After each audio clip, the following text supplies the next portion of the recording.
Everybody. Welcome back to another edition of Money March. I'm your host, Dietrich Williams, and with me today, I brought expert financial planner, financial expert, Adrian Duncan.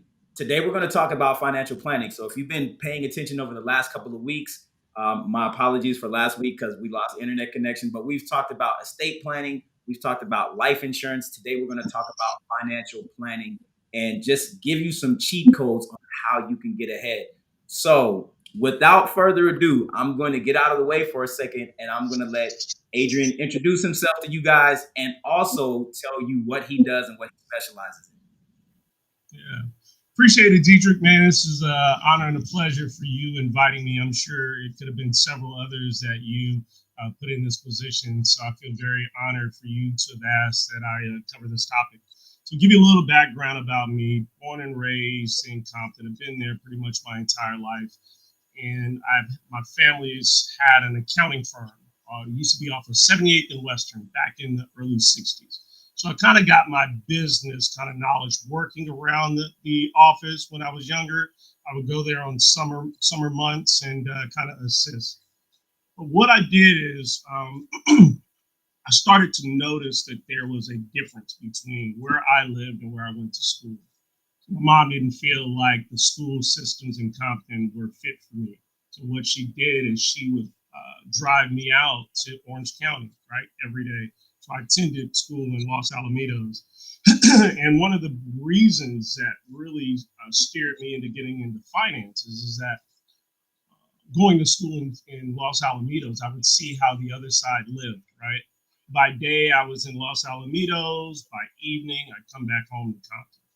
And the biggest difference was finances, right? It was, they had it, we didn't, right? And so as I started to go through college, I felt like I wanted to take on the responsibility to teaching individuals in my area, right? I felt like I could, back then, I felt like I could bridge the gap on my own. I remember there was a business plan that I won with the it was the Black Enterprise, right? We won a business plan competition with the Black Enterprise, and my partner at the time he asked me, he says, "Do you really think you can reach everybody?" And I was like, "Yeah." I mean, at that time, I really felt like I could really reach everyone to bridge the gap myself. As I've matured in this industry, I realized you can't help everybody. You can provide assistance and knowledge to put people on track to get there. Um, but yeah, where I am today, it's really my passion, right, to help individuals. And I'm licensed in the area of financial planning, so I'm securities licensed, life insurance license, but I've also been a tax advisor. I do corporate and personal taxes. I've been doing that since 1997 is when I first started, right? And Okay. so being in this industry brings me a lot of pleasure to be able to help people get on track. Because one of the biggest things that impact almost every part of your life, right, is your finances, right? Marriages, your businesses, right? Just personal in regards to every which way is finances, right? And I think I kind of cover the group, right? I understand investments, I understand taxes, which affects almost everything. Taxes affect when you make your money, you're taxed on it. When you save your money, you're taxed on it. When you pass away, you're taxed on it, right? So I think that's one of the most important things that I try to help an individual on, regardless of what their goals are. You want to start a business? What's the tax impact, right? You want to buy a house? What's the tax impact, right? Property taxes and things of that nature. And so, yeah, and everything else, it kind of comes as, I guess, entrees, or what would you call it? Like you go to a buffet. Like I also do, I understand estate planning. I'm an estate planner, but I try to provide a full gamut of services to my clients, right? And I love it. A lot of days are really tough because working for yourself is not an easy thing, and I think if you're going to do it, you have to be passionate about it to show up every day. I show up every day. Absolutely. Absolutely. So, well, I won't say we just, but last month obviously was Black History Month. And so one of the big things that we've been talking about moving forward is that wealth gap that exists, right? So in the past, I've talked about home ownership rates and how they've pretty much been on par, almost equal since the passing of the Fair Housing Act back in 1968. So I believe at the time we were at about 42%. Today we're still at about 42%. And so there's obviously a piece that's missing, right? Because when we talk about wealth, one of the biggest proportions of a person's wealth is in the real estate holdings. So we're trying to figure out how to close this gap. So people like myself, Adrian, people like Lioness, who you saw a couple weeks ago, people like Ramona, who you saw last week, we're trying to figure out ways that we can close that gap because the forecasting is that by 2053, we won't have any net worth as African American people. That means our assets minus our liabilities is zero, which means we don't really have assets and we have a whole bunch of liabilities, like they balance out. So that's why I wanted to spearhead this as we're heading into Financial Literacy Month in April to give us a head start. So, Adrian, one of the things that you just talked about was taxes. With April 15th being around the corner, what are some things that people should be preparing for right now? And then kind of to take a step back is what does what does having a tax return really imply to the people? Because I don't think some people know what that really means. Yeah, yeah. So I'm glad you asked that question because it's definitely something that I address almost with every client. That's what makes me different from a lot of tax preparers. When I meet with my clients, I give a full detail as to how things could be done better. And the challenge is we're at April 15th, and a lot of people are looking at, like, okay, well, what could I have done or what should I do differently? Well, what you should do differently is do tax planning between January and December, right? That's really where you need to meet with your tax preparer or your accountant and figure out what needs to be done to put you on track so that you break even, right? Unless you're telling me that you're low income, under the poverty line, and you have children, right? The government will provide you a subsidy, which is called the Earned Income Credit, right?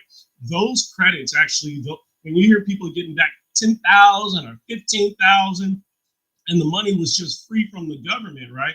Those are usually from credits from someone that wasn't at the level of being above the poverty line, right? And so those that are above it, right? Those that are in the 50 plus, 60 plus, those that I would say 30, 40 plus, right? $1,000.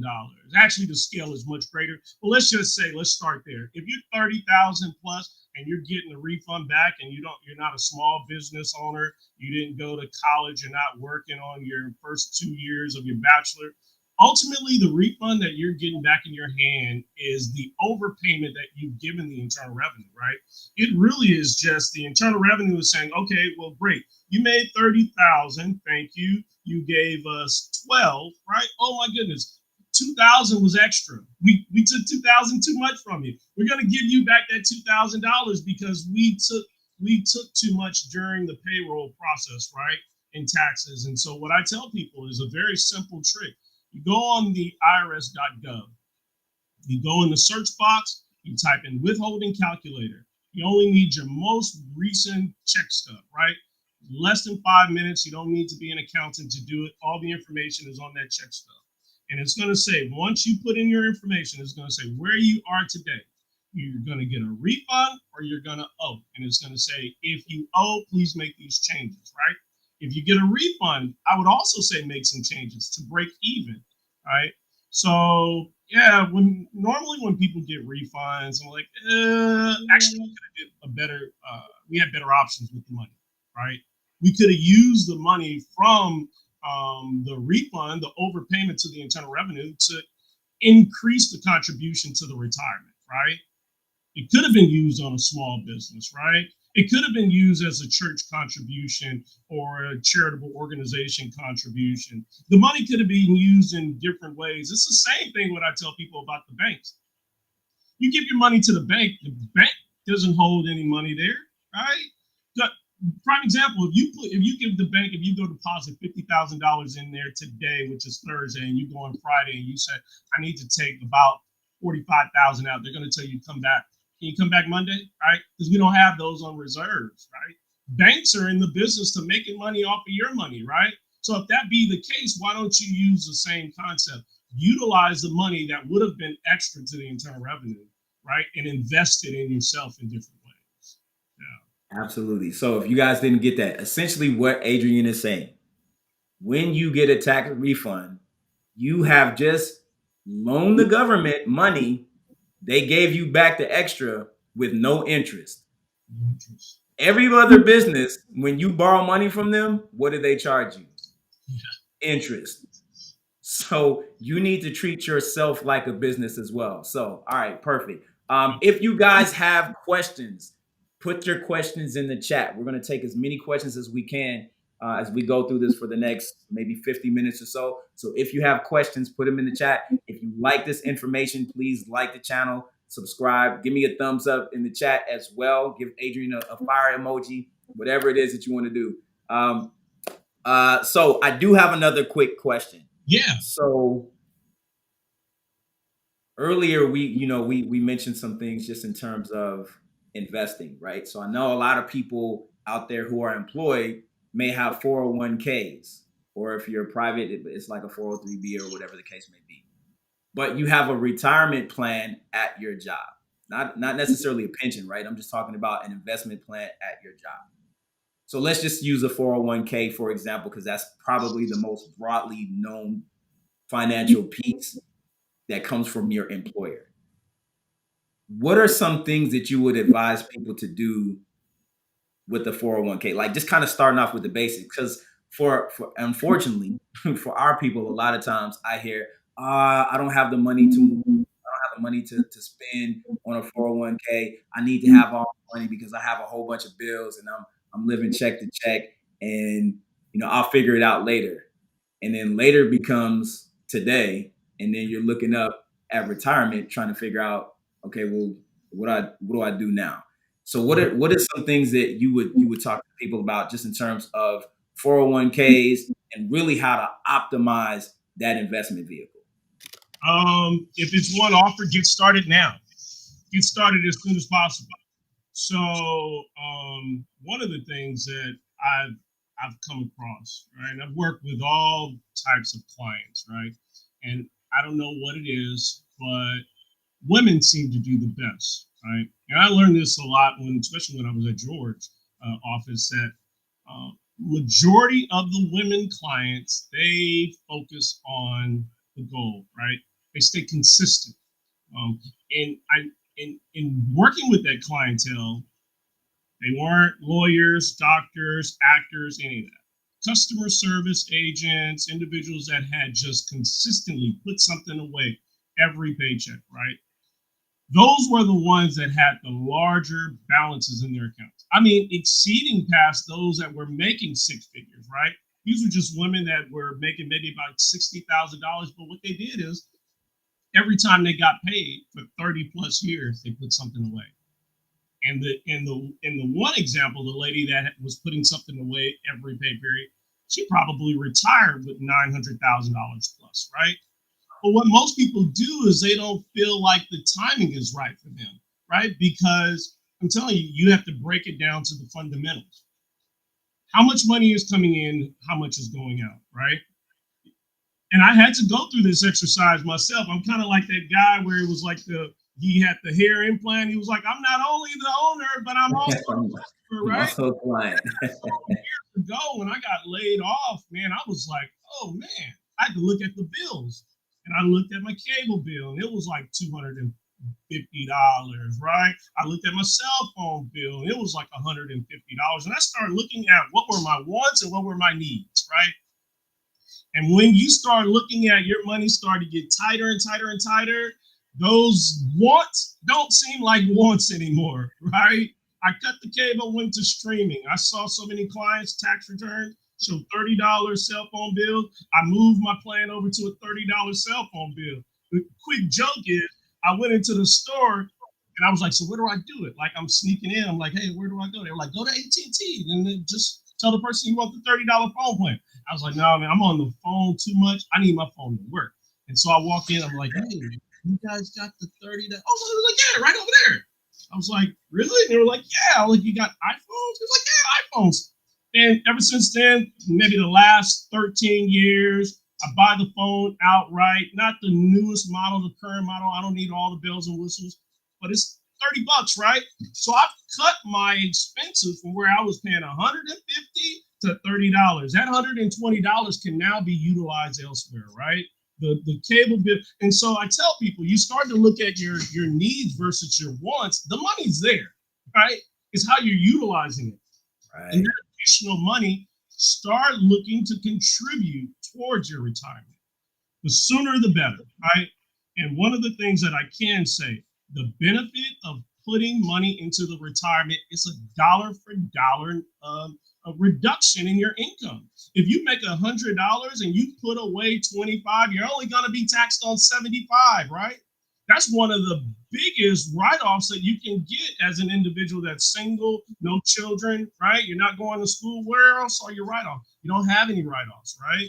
So your best write-off would be your retirement. I always say, if you look at your tax return and you look at, man, I'm gonna owe. When you do that withholding calculator, if you looks like you're gonna owe, right? Well, I don't believe in just giving the money to the IRS just because, right? Pay yourself, right? You might not be able to utilize the benefit of that money today, but like I said, as those individuals, those ladies that were just contributing consistently to their retirement, that let it build for 30 years, you will do the same. Let it build for 30 years. So by the time you get ready to retire, you can do it with ease, right? You can do it without any pressure of I have to go back to work because I'm probably going to be retired longer than I work, right? That's the other challenge, having more time than money, right? Right. Us, because of advanced medicines, we're living much longer, right? So let's just say we retire at 65 and we live up to about in 90s or so, something like that. Let's just say we live another 40 years or so after retirement, right? We could possibly run out of money. So what's the plan, right? And I think because a lot of us are dealing with today, what's today? I got to get to work. What am I going to eat today? The kids need to do this. What's today? But while you're focusing on today, tomorrow's coming.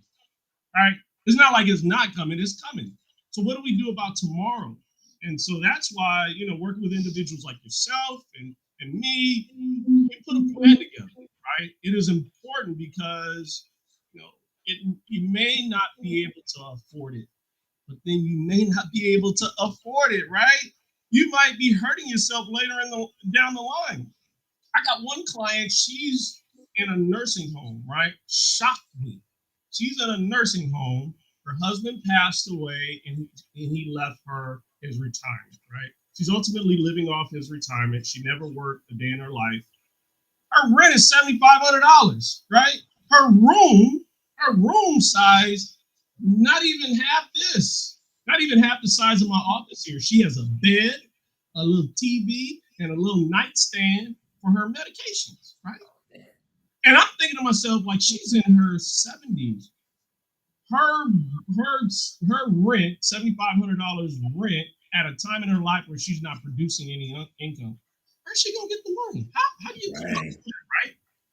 The older you get, the more expensive healthcare becomes. Hospitals, medication, all these things. Who's going to take care of you, right? Hey, if people say my kids, right? I have trouble calling my kids for get something out of the kitchen. Hey man, bring me a bottle of water, right? They're too busy. Nobody.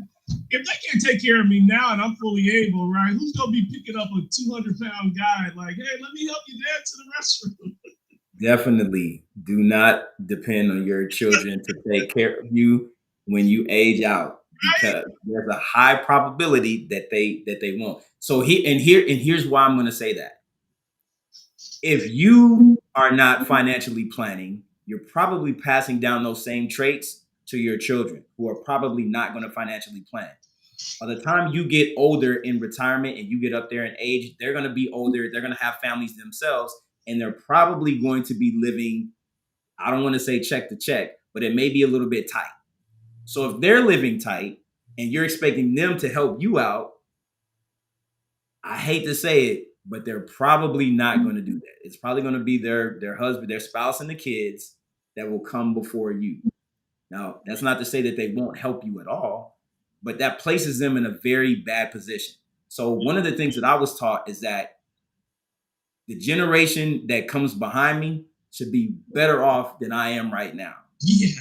And that starts with financial planning, financial literacy, and teaching the generations that come behind us how to maximize the wealth that we leave to them, especially if we're leaving something to them. So I told you guys a couple of weeks ago, it's one thing to pass down wealth, right?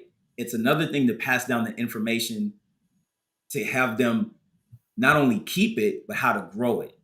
Because statistically, 90% of generational wealth is lost by the third generation. Yeah. It's probably lesser so for people of color.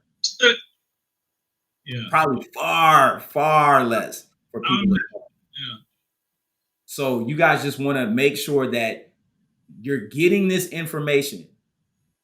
A lot of this stuff is readily available on Google, so you can get the basic information. But when you need to like really start planning, you need to sit down with somebody like an Adrian who's going to help you plan all of that out so you figure out what to do. So, for example, one of the things I see people doing is as they get older, like, and they're like, okay, I need to invest in my 401k. So they invest in the 401k, and they invest in a 401k that has things that are highly leaning or leveraged toward the stock market. Bad idea. Why is that? Because it's highly volatile. And if you stay in that too long, you don't want your money to be volatile at a time where you're ready to leave. Because if it takes a huge dip, like we saw what happened a couple of years ago, your retirement could get wiped out. So when you're young, yes, invest in stock that's high growth stock when you're young because you can afford to take the hit early. But as you get older, you're going to start maneuvering some of those things out of more, I would say, more volatile investments into some things that are more stable. But if you don't know this information, you'll just think, oh, my 401k, I'm going to invest in stock and I'm set. I'm just going to lock it, plug it in, and I'm going to forget it. That's a bad idea. And that's why you need somebody like an Adrian that's going to help you walk through each stage of your life. Every 5 years, every decade, you should be reassessing. Where am I in my career? Where am I as far as family goes? Where am I financially in terms of income? Every 10 years, you need to take stock of where you are and then assess and then go back and revisit those plans, right? All right. So again, if you guys have questions, anything you want to ask for financial planning, whatever it is, ask your questions right here. I'm trying to give you guys as much juice, as much nuggets as we possibly can so that you are equipped to do some things to help close that wealth gap. All right. Again, if you have somebody that you're like, you know what, this person really needs to hear this information, tell them to tune in right now. Stop what you're doing. Go send them a text. Whatever you got to do, yell out the window. I don't care. Go tell them to log on right now and get this information. All right. I'll definitely mention one thing that you made a good point about understanding the volatility of the market, right? We were here in 2008, and what happened is because of the housing market crash, it had an effect on the stock market. Those that were looking to retire 3 years out, 5 years out, they almost lost half of the value in their retirement accounts, right? And so what I normally suggest, right, meet with your financial advisor. Make sure that about every 6 months you go over the portfolio, even in your retirement, right? Because one of the things I notice about retirement for employers, most of us pick our funds like we pick our doctors and dentists, right? You look at the guy next to you. Who's your dentist? Who's your doctor, right? Are they good, right? So, because there's such a long list of funds that are normally available in most retirement accounts. how do you know what's invested in it, right? And so I always recommend, if you have an advisor, meet with your advisor. Even if it's in a retirement account, have a review set up. Or you can simply do this.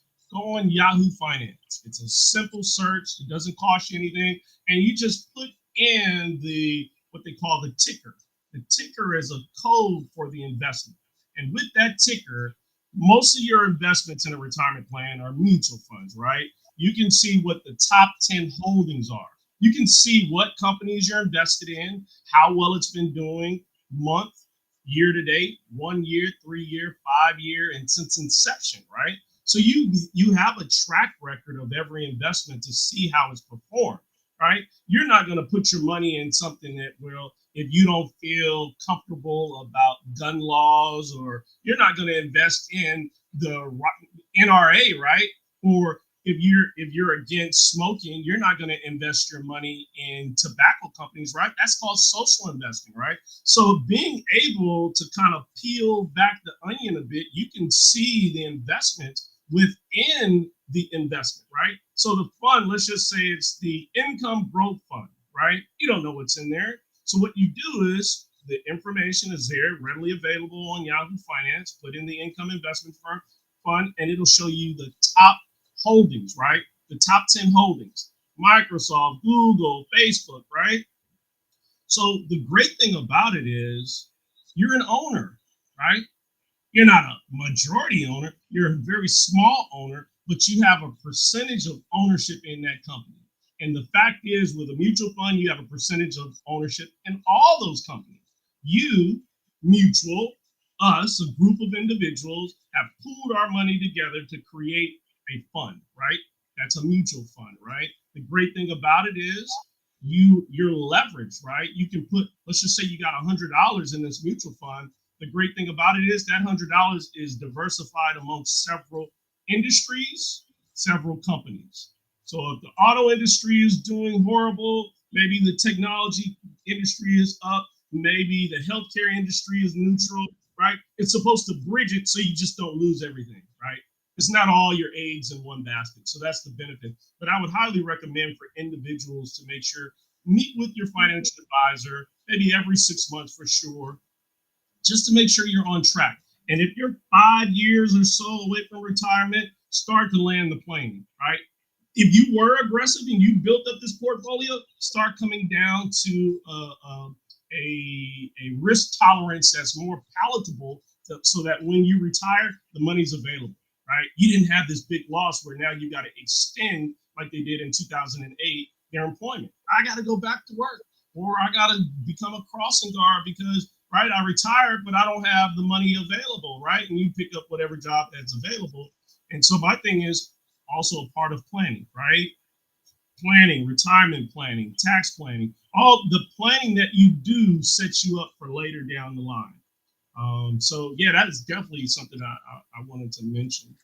And Absolutely. No, absolutely. And I'll give you guys a piece of advice that I got when I first started really looking at investing from a mutual fund standpoint. My advisor told me, look around your house. What are the things that you always buy? Where are the places that you always shop? Look for the mutual funds that hold those businesses, because every time you shop, you help that business, which means you help your portfolio.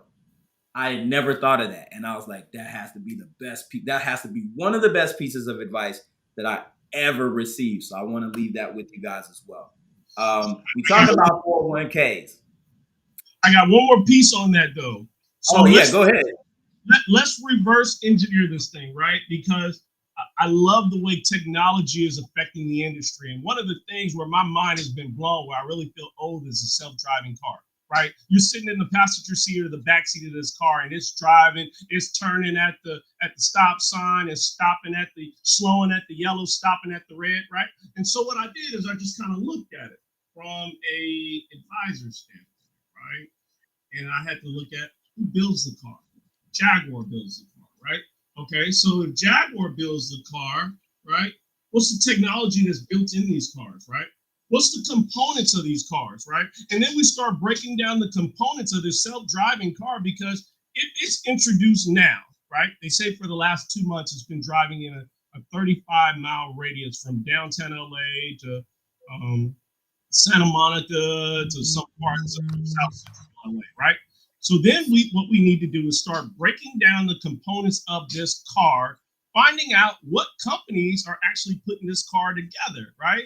So it's interesting. So there's a gentleman online I'm good friends with, is Tim Moore, and Tim talked about, and this is not a recommendation to anybody, but NVIDIA, right? And so I didn't become a part of the group, but one of the things he was you saw it go up, and then I think during COVID it was tanking and hanging in there. But as they started to look at all of the technology that's utilizing AI chips, NVIDIA is the company that's putting those chips together. So all of a sudden, it just shot out the roof, right? And so I'm thinking back, I'm like, dang, man, I should have got in with Tim when Tim was, right, too late. Prices shot out the roof, right? Or you have to give things a chance. So I think I got in Facebook when it originally hit market. I think it was at 12, and it was 12, and people like, I don't know how they gonna make money and where the money coming from. And then all of a sudden I was like, yeah, this thing is too slow. I gotta get out of there. All of a sudden, bam, it shot up. I'm like, oh man, I should have stuck with my guns, right?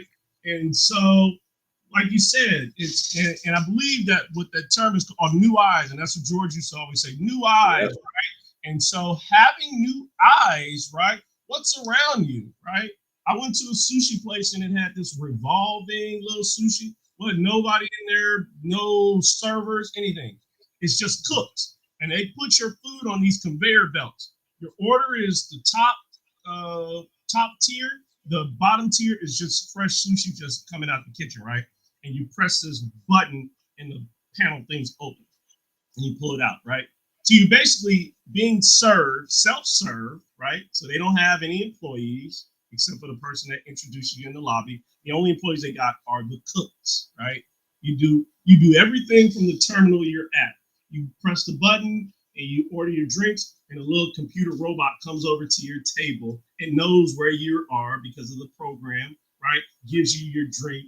And then I'm looking around, I'm like, oh man, as long as minimum wage continues to go up, business owners, what they do is when minimum wage goes up, they just go up on their price.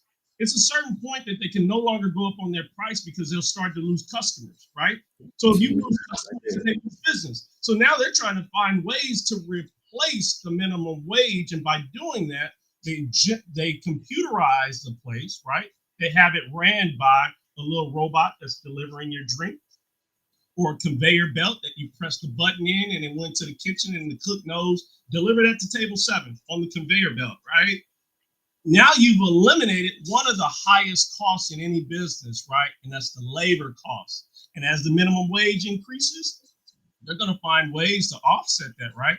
And so that's the new eyes, the technology, the self-driving car, right? The restaurants that are now serving you with robots that I see right over here at Denny's or the sushi. Denny's. And I asked the Hear lady, me out first time I saw that. yeah, it came up and I was like, how does it know to stop? Because she said the engineer programs it where it knows the layout.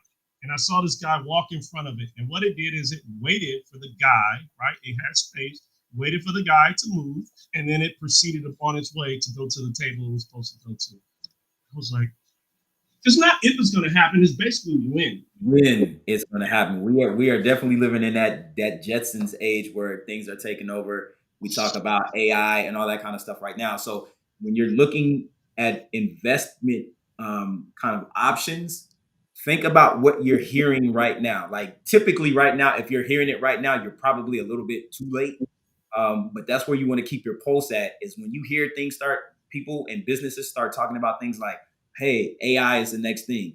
Your ears should perk up, and then you should start figuring out, like Adrian said, reverse engineer AI. Who's building the components for all of this stuff?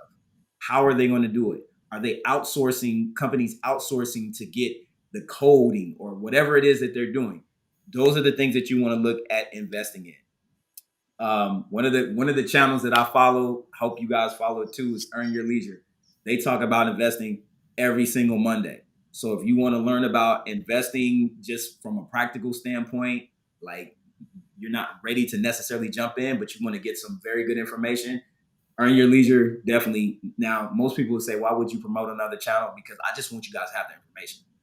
This isn't about Dietrich being a glory hound. This is about you getting the information that's going to help you, help your families, and build generational wealth. Because again, we want to close that wealth gap. Let's see. Oh, the question I was going to ask you, Adrian.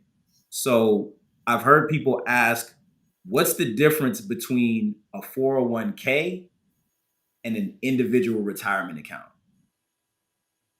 Okay, so an individual retirement account is almost something that you put on together yourself, an IRA, right? And so you can go the traditional IRA route or you can go the Roth IRA route, right?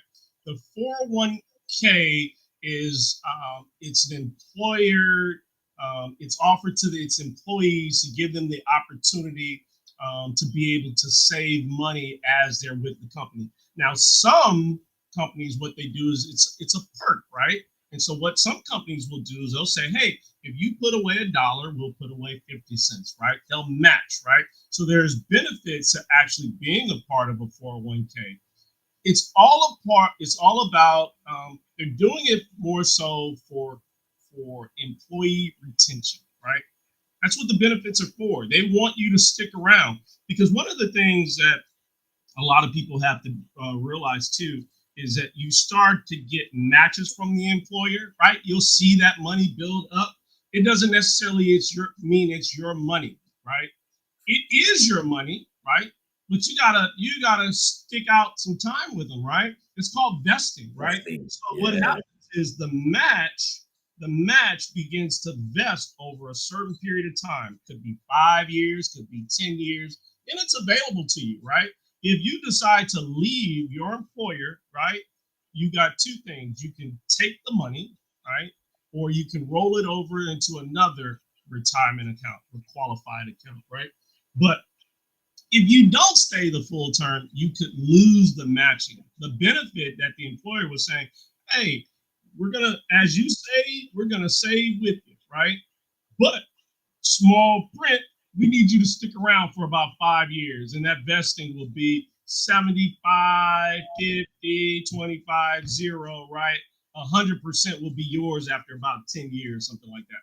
So that's one of the things about a retirement plan. The other benefit about a 401k plan, it offers you almost every investment that's available to most other plans, right? The investment platform is very large, I guess, depending on the company. And with the individual retirement plan, you or I can go out right now and go on fidelity.com or Robinhood or it used to be E-Trade or Scottrade, right? And we can set up that retirement right now on our own. We don't need the assistance of an advisor, right? You just won't get the bells and the whistles and the perks of having the matching and things of that nature. But it also follows some of the same IRS rules where you can't withdraw the money from it until a certain time in your life. And I think that's 65 and a half. I could be off by the age, but yeah, you have to wait for a certain period before you can start to draw from it. Because if you do, you face the penalty of the federal tax, the state tax, and the early withdrawal 10% penalty, right? And so I Right. always tell people, hey, if you got to pull from your retirement, let that be your last resort. That's not like, oh, I got some money over there. No, you don't. Because what happens is you build up for 30 years, right? And then all of a sudden you say, oh, I need to take this out to buy a car. That's a very expensive loan because you're going to pay at least about 12% on federal tax, right? Let's just say about another 3% on state tax, right? At 15%, right? And then the 10% penalty. 25% of what you've saved up, now you're pulling it out. You're going to lose about 25% in one whop, right? And the other problem is a lot of retirement plans will say, well, great, we'll give it to you. You still got to pay the taxes, but you got to pay this back, right? We lent it to you. So not only were you able to utilize the money and you got to pay taxes on it, now you got to pay it back into the employer plan, right? Into the 401k plan, right? So With interest. with interest, right? And so With interest. that is always my last resort, but it seems like most people will look at it as their first option because they didn't do the due diligence to build up a large savings or emergency funds or plan out, I want to buy a house in about 5 years, so I'm going to start building up this nest egg, right? No, they say, oh, no, I got this forced retirement at work. I got about $100,000 there. Let me pull out 80 now. Well, what are you going to do when you get ready to retire, right?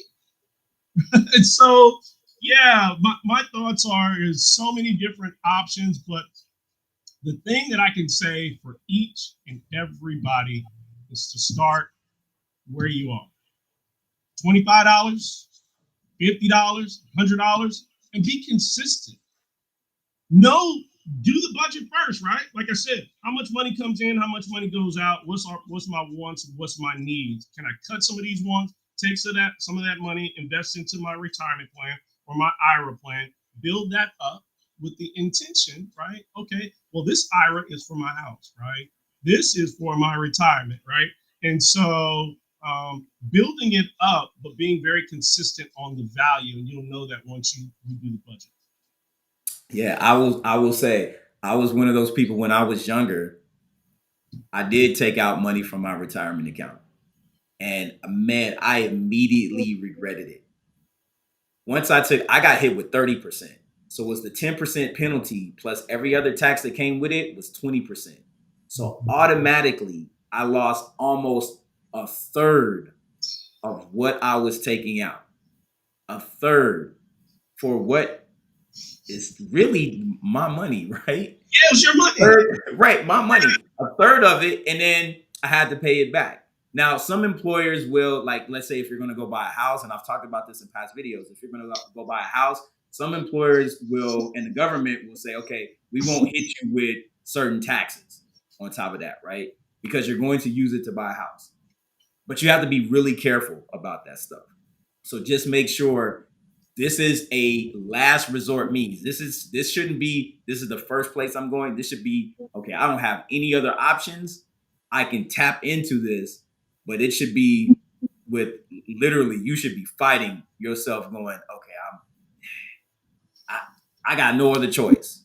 That should be your I got no other choice. If I don't do this, I'm going to completely drown. That should be your last resort option.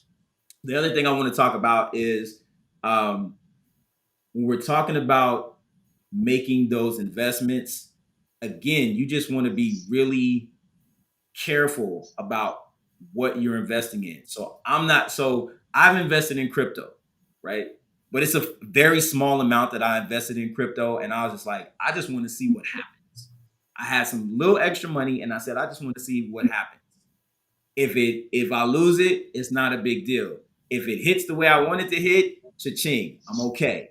But for a lot of people, they see crypto as kind of that next wave of man, I should buy, whatever the new hot crypto is right now, where it's who cares, whatever it is. Be very careful about that. I'm not advocating to do it or to not do it. What I'm telling you is just do your due diligence before you just hear somebody said on Facebook, I invested in this crypto and I made like $1,200.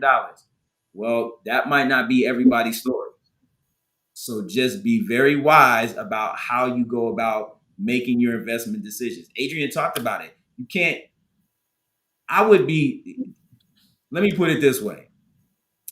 If I had an uncle that was at the family barbecue with a red cup in his hand and told me he invested in something, I'm probably going to be very careful about taking that advice. Not because I don't love my uncle, Right. but because he's the uncle at the barbecue with the Yeah. red cup in his hand. He's not an expert. What I'm looking for is an expert because I wouldn't, that same uncle, if I needed surgery, I'm not going to go, hey, unc, my tonsils, can you? No, I'm going to go to a professional. Right. So make sure go find a professional, Yeah. licensed, Yeah. certified, Yeah. knowledgeable financial advisor that's going to walk you through the process and help you set up everything so that you can build that long-term wealth, Yeah. right? Yeah. So just be careful about what advice you're taking and vet them all out. Interview. Like I told you when I was in real estate, if I sent you a lender, I'm probably sending you three lenders because I want you to interview each one of them to make sure that they fit, because it's a holistic plan, right? I have to work well with them. Now, obviously, the three that I'm sending you are going to work well together, but your temperament and their temperament have to fit. The way you communicate, the way they communicate have to fit. It's the same with your financial advisor. You want your financial advisor, just like your doctor, to have good bedside manner. So they should be able to talk to you on a level that you understand. They should be able to have conversations with you where it's a back and forth. And the way that you want to communicate is the way that they communicate effectively. I hope that makes sense for everybody. Again, if you guys have questions, put your questions in the chat, because I want to make sure that if you have questions, we're getting them answered for you tonight. Tonight. So we leave you some things to take home tonight. Again, so we talked about taxes, we talked about 401ks. Oh, here's one of the things I wanted to talk about too. Okay. So, and I want you to speak to this, Adrian. So, a lot of people, especially people who have kids, who have young kids right now, you're thinking about planning for their future in terms of education. So, one of the ways that you may do this is through something called a 529 plan. That's a college savings plan for children. Right. However, Adrian, you tell me if I'm wrong. If you don't already have a retirement plan, my advice to you would be not to set up a 529 plan, It's because you true. need to take care of yourself first. And First. in the plane, Yeah. when the plane is something happened to the plane, who do they tell to put the oxygen mask on? You So, put yours on first, and then yeah. you help everybody else. Yeah. Because what you don't want to do is you get to the end and you like, my kids, college, they're going to college debt free, but you have no retirement savings. And now who are you depending on to take care of you? If you've been watching from the beginning, those same children that you put through college Yeah. that you think are going to take care of you when you get older, Yeah. it's probably not going to work out that way. Again, not because they don't love you, because they're going to have families and responsibilities of their own to take care of. Yeah. So don't leave the onus on your children to take care of you. Yes, we want to make sure our kids are going into college debt free, but we don't want to do it at the detriment of us eating alcohol when we You're get to right. the Right. Right. Very true. No, very true. yes. Uh, so did you want to kind of just touch on that? Because I know there's some new rules to the 529 plan. So before, I believe if you establish a 529 plan for one of your children and they didn't go to school, that money, from my understanding, was kind of like lost. You couldn't do anything with it. It No, just there. I mean, and so there are options where you can transfer that to another child, right? So if you okay. have multiple children, there are different options. Or if you decide not to do it at all, it would be kind of treated like an IRA, right? It would just be taxed as you pull it out. The benefit is you utilizing the money that's in the plan for school needs, right? And so if it's not, then it's like, okay, you've been saving this money all this time, right? We need to start taxing it because it's not going to be utilized that way. So it won't be lost, right? But there are options to transfer. I don't do a lot of 529s, but in my time of doing it, when a client says, "Hey, I need to do a 529," yeah, I normally what the one that I use is called College America. So if they're looking to do one, you just go on the College America, which is American Funds website, fill out the brief application. And the great thing about it is anybody can contribute to it too, right? So my children, if you wanted to contribute to it, you could, right? If a family member wants to contribute to it, they could. And so you could have like a birthday party and say, hey, instead of giving my child toys and things like that, make a contribution, $10, $20 contribution. Absolutely. So Absolutely. that's another Okay, way. so we do have a question really quick. So let's see. Marcus asked, what is a Roth IRA and how is it different than a regular IRA? That's an actually good question because most Okay. people don't know. Yeah. So one, which is the Roth. The Roth is after tax dollars, right? So the money that's pulled out of it, you're taxed on the gain portion of it, right? The traditional IRA is almost treated like a 401k, right? As you contribute to it, you can't pull the money out until 65 and a half. And when you pull the money out, it's taxed on the federal and state side, right? But you do have the ability to contribute to it to reduce your taxable income, right? Awesome. All right. So Marcus, hope that helps you out understanding the difference between a Roth IRA and a regular IRA. Um, let's see. Looking at the chat. Okay. So another question that I had was pertaining to so we talked about taxes, we talked about kind of talked about IRAs, we talked about 401ks. What are some other financial planning vehicles that people can use to basically create that wealth that they're looking for? And then how let me back up because I'm going to ask a really important question because I think one of the biggest questions people have a lot is how much do I need to save for retirement? And you kind of touched on that earlier, just in terms of talking about how long we're living a little bit longer. Some people are having to go back to work after they retire because they realize like I can't live on this. So what's a good rule of thumb in terms of how much people should look to save for retirement? Oh man, well, like I said, for that question, that really digs into the budget, right? So what we would do is we would look at how much the income is versus the expenses, and then we would start whittling down the wants, right, to see what money is available, right? So each person, I think it would be a different conversation. But as you were asking that, my mind was kind of also thinking, and I'm not like a life insurance person. Like, hey, you got to do life insurance. Some people are life insurance kind of people. I try to do what's best for the client, but I can tell you one thing: life insurance is purchased based off of age and health, right?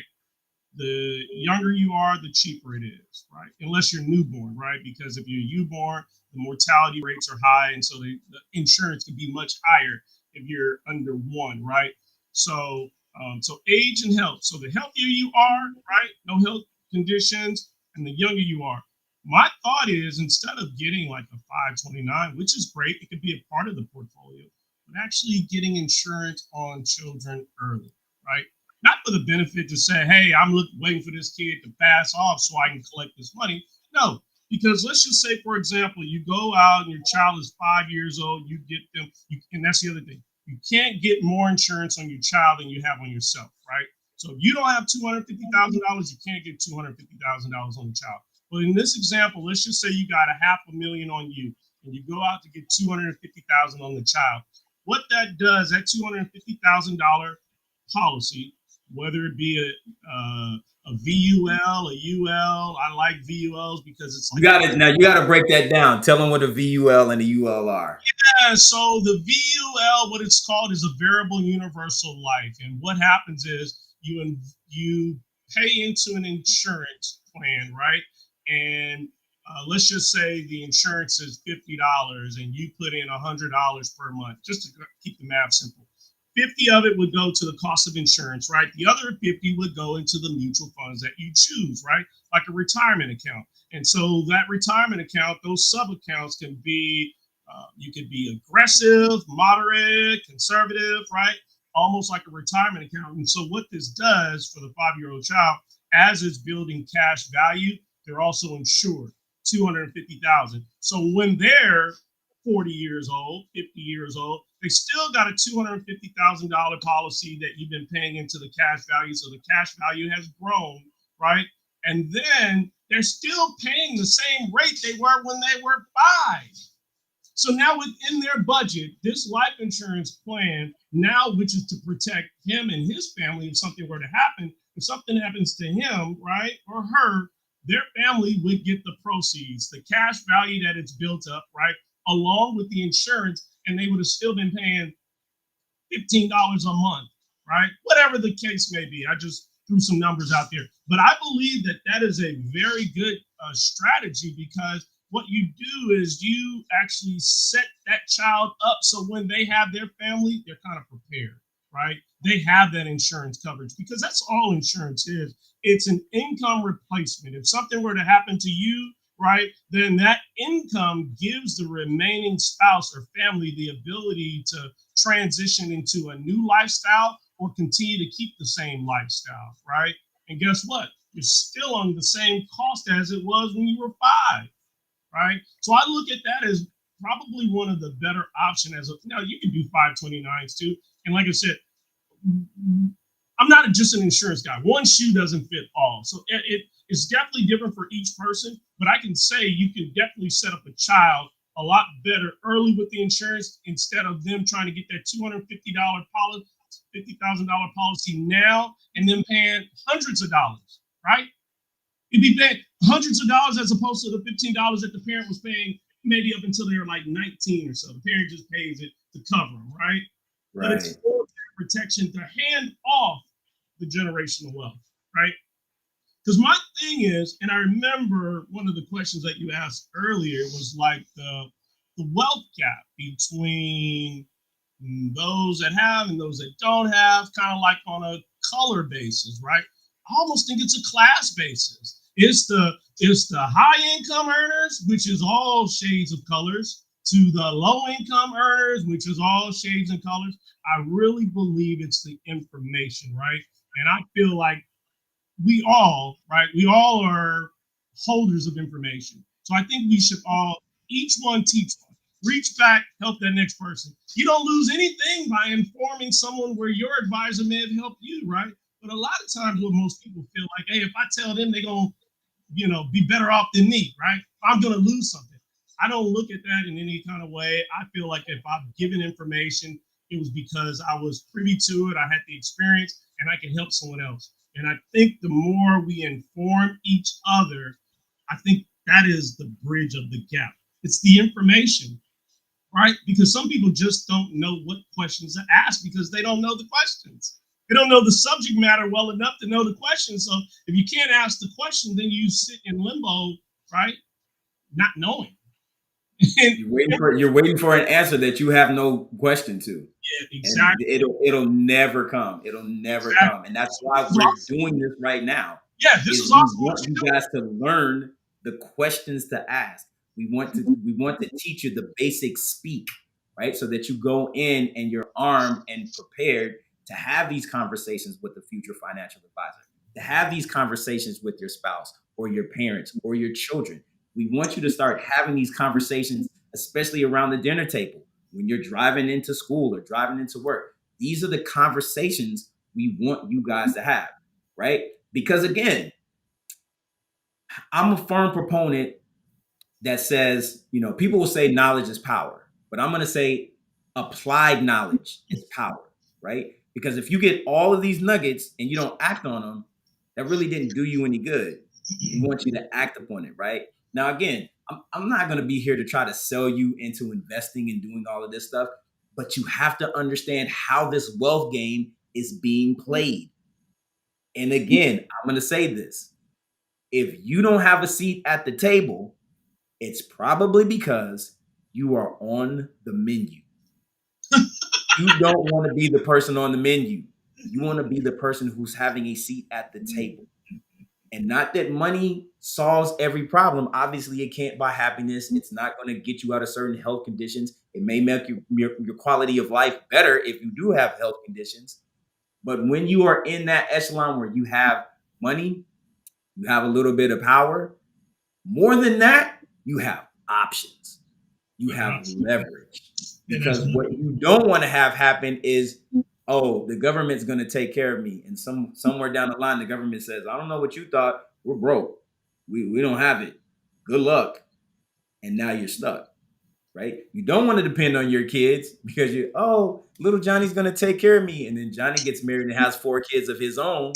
And Johnny's like, I can't help you, mom and dad, because I got 4 of my own that I need to take care of. yeah. You That's don't want to depend on that, right? So take this information, use it for what it is worth, because this is why we're doing this. We want you to have the information. It's important. It's important. We also want you to have the conversations, right? With the generations behind you. And if the generations in front of you didn't teach you this stuff, have those conversations with them too. Because we need to pass the wealth and the knowledge of how to acquire it and how to keep it We need to pass this down generation to generation to generation. Your family's a business. You're a business. Even if you work for somebody else, you yourself are a business. To get that job, you had to do branding, you had to do marketing, you had to sell yourself. They pay you a fee. That's your revenue, right? You pay taxes on that. You are a business. Treat yourself and your family the exact same way because that's essentially what you are. You are a business. All right. All right. So, Adrian, we're getting ready to get up out of here. First off, I want to thank you for your time. I really appreciate you taking time to come in You, and man. talk to our audience about financial planning, some of the things that are in it, the benefits of it, what they should look out for, what they should do. Leave the audience with one practical tip. So let's say somebody is like, I don't even know where to start. Like, what do I do? I have this information, but I'm like, it's so much. What's the first step that I could take? Leave them with a practical step that they can take home tonight. They can take with them tonight to get started if they haven't already done so. First step, start with the budget, right? How much money is coming in? How much is going out? Like you said, we're a business, right? So we have to manage the income that we've brought in.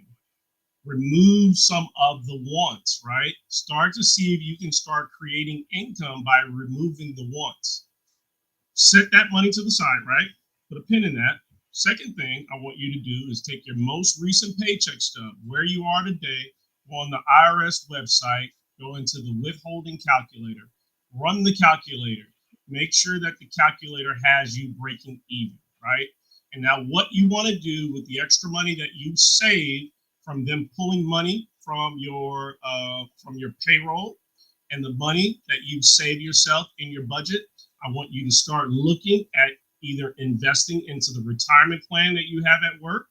If you don't have a retirement plan at work, you can easily go online to Fidelity or E-Trade, or you can find a platform where you can start to create your own retirement plan, right? Take your financial future in your own hands. Start investing now. Whether you can do $25 or $50 a month, do it now. Be consistent at it, and you'll thank yourself later. Absolutely, absolutely. Glad you guys were able to join us tonight. I hope you found this information useful. I know I got some nuggets out of this. So hopefully you guys did too. Make sure you subscribe to the channel, hit that notification bell because next week is going to be our last Money March episode, and I'm gonna give you some cheat codes. I'm gonna give you some real cheat codes so that you know how to put all of these pieces together and make all of this fit for you. So, Adrian, I want to thank you, my brother, for coming on here and talking to us tonight. Yeah. Again, make sure you guys, if you like this information, give us a thumbs up, put some emojis in there. Make sure you tell people about this so they tune in next week. And this will also be available for replay on the YouTube channel. So make sure you're subscribed to my YouTube channel so that you can go see the replay. If you were taking notes, that's even better. But go back. If you weren't, you can catch the replay and make sure you share it with somebody else who you know would benefit from using this information. So again, Adrian, tell the people if they're looking for a financial advisor, hit where they can find you at. Yeah, I'm right here in the city of Carson, right across the street from the Carson Mall, 550 East Carson Plaza. Number is 310-283-3767. And if you're looking for me online, it is Trojan Accounting Inc. Perfect, perfect. And I'm gonna leave all of that stuff in the description. So when this video's over, you need to go check the replay. You want to get that information, it'll be there as well. So again, Adrian, I want to thank you. I want to thank you guys for tuning in. Make sure again you tune in next Thursday, 6 p.m. Pacific time. We're going to talk about more finances, and this is going to be personally related to you. So we'll talk about things like credit, business accounts, all of that kind of stuff like that. So again, Adrian, I appreciate it, brother. Thank you so Thank very you, much. man. Thank And you for the I'll see you invite. guys later. See you All next right. week. Appreciate it.